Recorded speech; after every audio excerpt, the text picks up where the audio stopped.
Good morning. It is Friday the 13th of February. I'm Maeve McMahon and this is Europe Today, your daily dose of European news and analysis. Coming up, Ursula von der Leyen and Emmanuel Macron have set a June deadline to unblock important economic reforms. Or they say smaller groups of EU member states will have to move forward on their own. That was the main outcome of yesterday's gathering in Belgium. There was a sense of urgency in the air, but stark divisions remain on the issue of joint debt, with the German Chancellor clearly saying 9. Euronews' EU editor Marie Tadeo was on the ground and had the chance to speak exclusively to the President of the European Parliament, Roberta Metsola, and she started by asking her for her view on how to boost the European economy. We have a narrow opportunity before the March European Council to have concrete outcomes and a timeline. Those who have said that for far too long the European Union talks a lot and have not come with actions are now needing to be disproved. So all the proposals on the table, no matter how different they might be, at the end of the day, they ask to do more. They ask to do more now. If you look back to the last few months of 2025, when there was an agreement between the European Commission, the Parliament and the Council on 10 legislative priorities, these need to be backed up by a full commitment on the Capital Markets Union, on the Banking Union, Savings and Investments Union, the Energy Union, all of these big words, but ultimately they boil down to legislative initiatives that will make it easier in Europe for you to invest, for you to grow, to innovate and scale up. So what do you want to see? Well, 2026 is going to be the year where we need to save the automotive industry. 2, we need to shore up where we are market leaders. 3, we need to conclude more trade deals. We're doing this already. We've seen what happened with the US, with India, different trade deals on the table that we need to, in Parliament, also vote on. This is the year where we no longer say we might do it next year. We need to vote this year. And we're already going through that. The head of the Commission, she talked about a commission that is committed to providing that executive action, but she also said that co-legislators really need to do their part. Do you view that as criticism that the European Parliament is not playing its role? Absolutely not. If anything, it is a common call to action, just as the European Parliament has asked for a long time for the Commission to come forward with simplification proposals. We now have the proposals on the table and we're working pretty fast on them. Mario Draghi was in attendance to this retreat. It's been almost 2 years since that report came out. What makes you think that this is really the time? And what makes you think that it will come to fruition? Because many would argue it's 2 years late and the money question is still not solved. Well, if you think about this simplification drive and what we're currently working on, all of this comes, if you will, from the Draghi and Letta reports. Do we need to go further? Absolutely. We're talking about 800 billion euros that are injected into the European economy every year. What are we doing on that? Are we going to manage to save the industries where we are market leaders? This is what 2026 is about. And this is the discussion that it's not only Mario Draghi having with the European leaders, but every single leader of a company in Europe, every single family, but also every citizen that would like his and her bills to go down lower for us to be able to make it easier for them to live. And I think it's a common discussion across the continent. Perhaps in the past we would have waited a little bit longer. Now's the time because we have no choice. And the question of the Eurobonds, is that something that you think it should be explored? And then secondly, Mario Draghi has talked about this pragmatic federal union. Is that something you can rally behind, a form of federal Europe, pragmatic federal Europe? Well, first of all, we've never been against member states going further. We've had it with the Schengen area. We've seen it with the euro in different areas. This is not an obstacle or a shortcut to unity. Rather, it's a pathway to unity. That's number one. The second thing is, what are we going to do to decrease the productivity gap that we have? At the end of the day, the arguments are weighed between whether you increase the financing in our economies by capital. At the end of the day, we have savings in the European Union. It's the tools that we use that need to promote growth. And on the other hand, how are we going to pull up those member states that still see a big gap in their productivity level? This is all one that needs to be coming together, because as a union, the better we are together, the better economically we can do. President Metsola there. And now many EU leaders have left Belgium and moved on to Bavaria as the Munich Security Conference gets underway. the biggest security conference in the world, takes place in a context of what organisers call a new era of wrecking ball politics. For more, let's cross over now to Munich and bring in our Maria Tadeo. Maria, good morning. What should we expect here? Some big names on the guest list. Well, yes, Maeve, good morning from Munich. Of course, the eyes of the world, to some extent, will be fixated on the city because of the names, the caliber of the speakers that participate. A U.S. delegation led by Marco Rubio, the Secretary of State, who's now become the sort of brains, but also the operator of U.S. foreign policy. President Zelensky will also address the Munich Security Conference. Remember, he has often used this tribune to really show the priorities for Ukraine, but also the needs for the country. He warned about a war that was coming. Then obviously the war broke out, and ever since he's used this conference to appeal for aid, for more weapons, but also now at this stage, it really is about the active negotiations that are taking place between the U.S., Russia, and Ukraine. Of course, we're expecting a number of bilateral meetings to take place between the Ukrainians and the U.S. delegation. On top of that, of course, is the Europeans. As you alluded to that, the head of the Commission will be here, the French president too, and of course the host country, the German Chancellor Friedrich Merz, will also address the Munich Security Conference. For the Europeans, the mission is twofold. One is really show the world now that this is a union that is taking its security seriously, that it can and will protect itself. Obviously, there are questions about the capabilities that Europe really is able to deploy, I should note, alone without the United States, and also insert itself into the negotiations on Ukraine. That will be really the mission for the Europeans, to use 3 days of shuttle diplomacy to send a message, but also really the negotiations that happen behind the scenes. That is really the value of a conference like this, is the sidelines, the FaceTime between leaders. And just briefly, Maria, remember last year J.D. Vance gave a speech that shocked Europeans. Could we see more of that this year? Well, he did very much. And Maeve, just to give you an anecdote, a year ago I was here at the Munich Security Conference and I watched that speech by the U.S. Vice President next to a very senior European official who went, "Oh, wow, they hate us." And by hate us, it means the Europeans. At the time, remember, the U.S. Vice President said that the big threat for Europe is not coming external, it's coming from within, and alluded to climate, migration, censorship. Obviously, that signaled a rupture in policy between the two sides.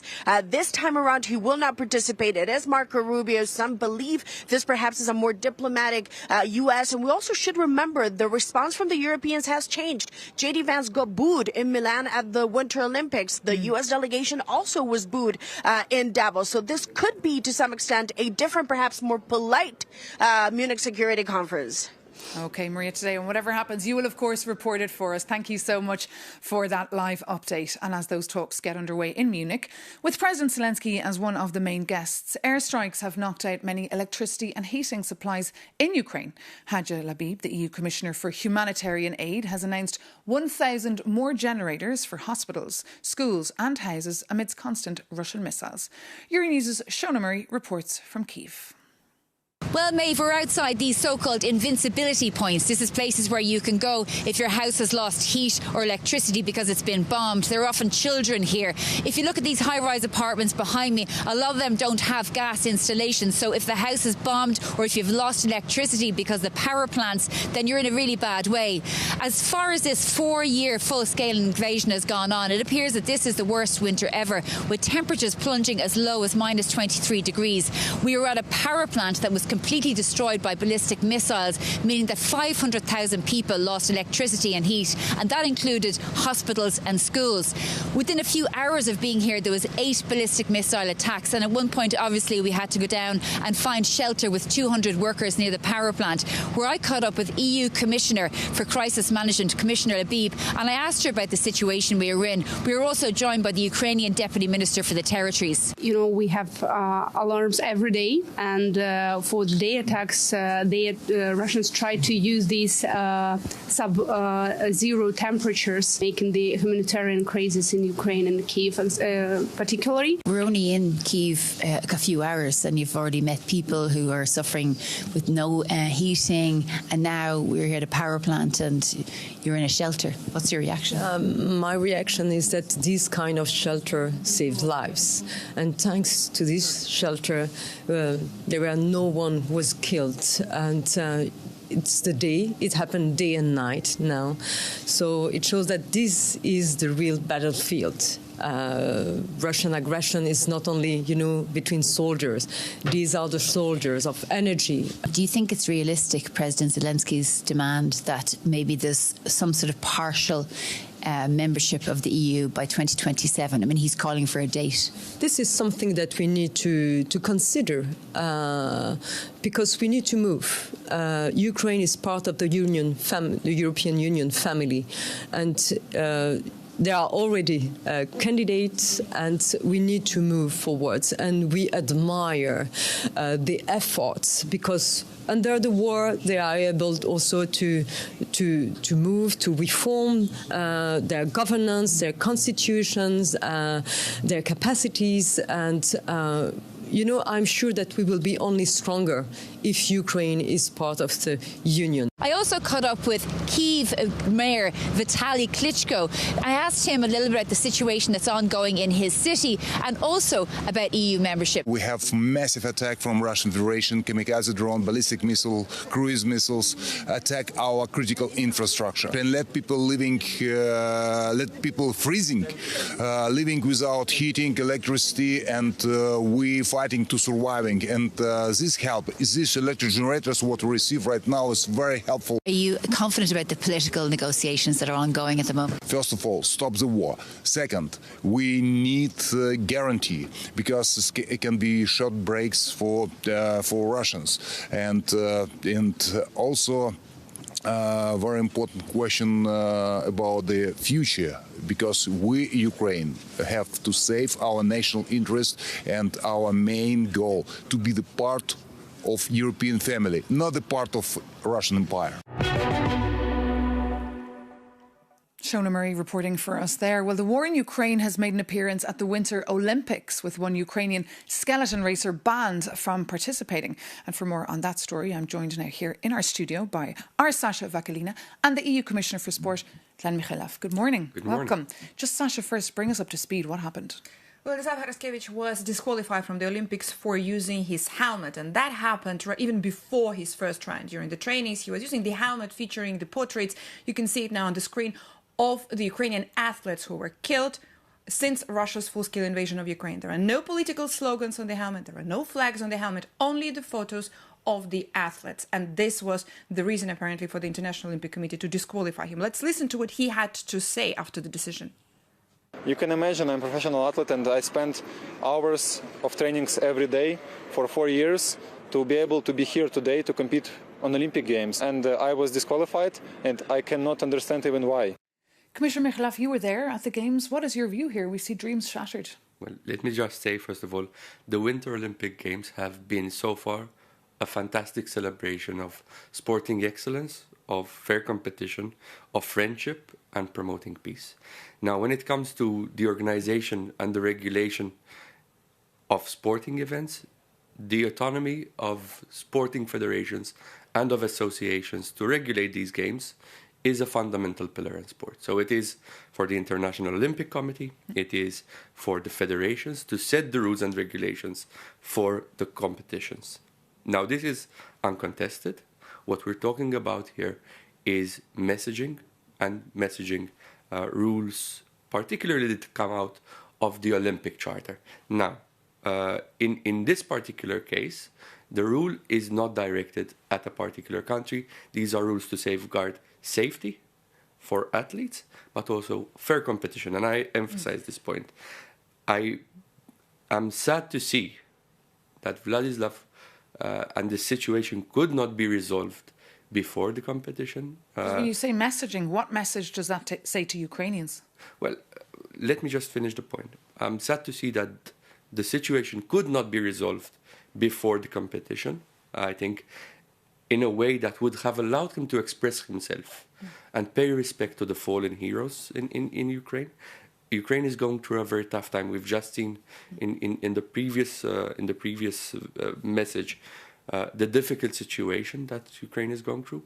But the decision by the IOC is one I respect, and I respect particularly the fact that Kirsty Coventry, the president of the International Olympic Committee, was speaking to Vladislav face to face, explaining the situation, trying to resolve the dispute through dialogue. I also admire the fact that she made an extraordinary, in the event of the extraordinary situation, made an appeal to the disciplinary committee also to revoke the accreditation and restore the accreditation. So it's not over yet? To Vladislav. And of course, I appeal for engagement and dialogue. Commissioner Micallef and Sasha Vakalina, thank you so much for being with us here this morning. But now for something completely different. It is Valentine's Day this weekend, a day that some people love and some people hate. But it did get us thinking about the serious demographic crisis that the EU is facing. Our Jakob Janis takes a look. Valentine's Day is coming, and I'm pretty sure you know that. But do you know that Europe is running out of babies? Look, your reporter is not here to lecture you on whether to have children. That's a personal choice. But if you're planning to discuss it with your loved one this weekend, let's look at the numbers together and without the pressure. Europeans are waiting longer to have children, and there is no sign it will change anytime soon. But here is the twist. Delaying parenthood doesn't necessarily mean giving up on children. In fact, the EU countries where women wait the longest also happen to be the countries with higher fertility rates. That might explain the explosion in fertility treatments, which allow couples to extend their window of opportunity. And according to recent data, Europe recorded around 1 million treatment cycles in a single year. So the desire is clearly there. In fact, most Europeans still say their ideal family size is 2 children. But sometimes they simply cannot afford it. Over a third of Hungarians cite financial limits as the main barrier to have children, while 30% of Italians blame job insecurity. But throwing state money at the problem doesn't always work. Despite massive pronatal public spending, births in Poland have almost halved since 1990. And as for Hungary, last year they saw the lowest number of babies born ever. And on the other side of the globe, South Korea is even more desperate. The government is paying new couples just to date. So if you are dating this weekend, with or without the intention to procreate, just remember, some countries would happily pay for your dinner. But hey, don't bring it up on the first date. It's kind of a mood killer. Jakob Janis there. And finally, as we reported yesterday, it's just 2 months until Hungary's big elections. And incumbent Prime Minister Viktor Orban is running against the 44-year-old centre-right opposition leader Peter Magyar. Well, overnight, there's been some developments on that sex tape that we mentioned just yesterday. For more, our Hungarian correspondent Sándor is in the studio. Sándor, what's the latest? Yes, indeed. Yesterday, Peter Magyar, the opposition leader, admitted that the sex tape is real and he's on it with his former girlfriend, Evelyn Fogel.